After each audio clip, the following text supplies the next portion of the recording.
any time. We have an important hearing today about law enforcement's use of facial recognition technology. It's an exciting technology. The world of technology offers us a lot of opportunities, but just because we can doesn't mean we necessarily should. And so there are a number of things that we need to have discussions about and try to figure out and tackle as a society. And this is one in a series of things that we're going to be discussing this year and next as technology brings us to new frontiers and new paths and new things that we need to dive into and look at. Because, again, while there's a lot of excitement and a lot of opportunity, there's also opportunities to have it misused or overused or create a whole nother set of problems that maybe our nation and our society and our generation have not yet dealt with. This happens to be one of those types of technologies. Facial recognition technology, it is exciting what can be done, but we have to look at how this affects law enforcement and our rights as Americans, particularly suspicionless Americans, and our right for privacy.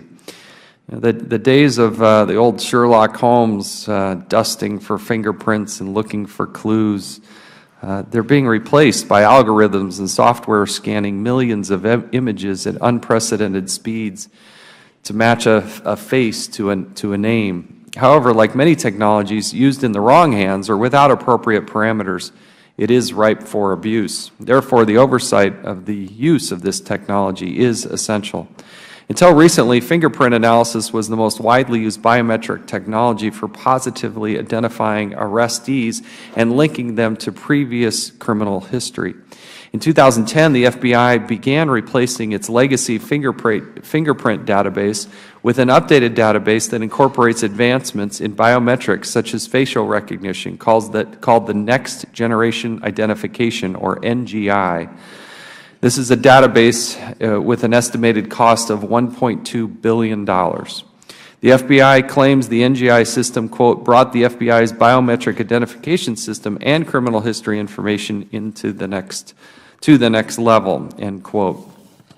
Unfortunately, the FBI failed to fulfill its statutory duty to inform the public of this new next-level capability and used facial recognition technology for 5 years without publishing the required privacy impact assessment as required by law. Further, agreements are in place with 18 states that allow the FBI to request those states search their databases, including driver's license databases, using facial recognition technology.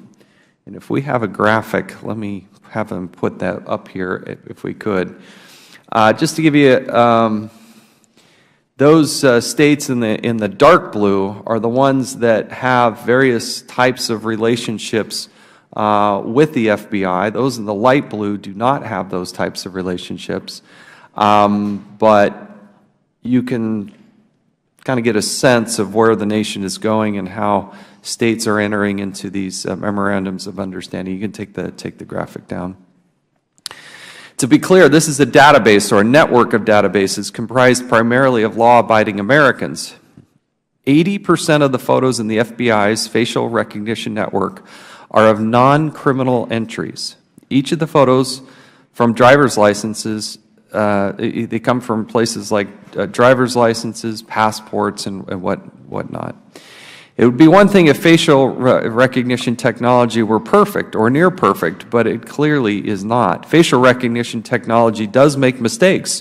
For example, in a test the FBI conducted prior to deploying NGI, roughly 1 in 7 searches of the FBI system returned a list of entirely innocent candidates, even though the actual target was in the database. I also have concerns about studies suggesting facial recognition technology may have an unintended racial, gender, or age bias or deficiencies.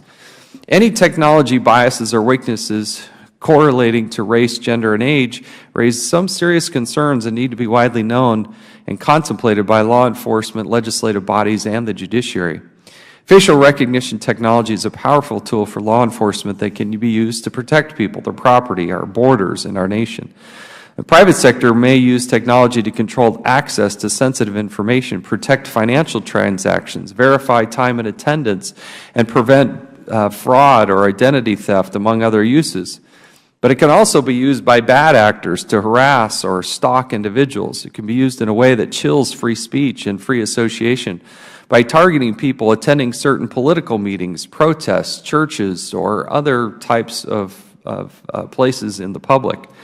Perhaps most concerning is the prospect of its real-time use to track people's location throughout the day, a potential use that would fundamentally change what it means to live in a free society. For those reasons and others, we must conduct proper oversight of this emerging technology. I appreciate the witnesses and what they bring here. One of the things that we're going to also talk about today is, what does it mean when you populate the database? If the FBI could have its way, and the best I can understand, they would put everybody's face in one database, or a whole series of databases. And so, well, what does that mean? I guess if it's in a secure lockbox that nobody else can look at except the FBI, some people would argue that's a good thing. But we've seen the FBI, most recently, can't even keep the 702 information private and secure. I don't trust the federal government. I don't believe that there is such a thing where they can keep all of this information locked down and secure. Does anybody really trust and believe that they can create this massive database? Imagine how valuable that database is going to be if they had the facial recognition of every single American in their system. And then you could just go online and you could start figuring out exactly who's walking in your door.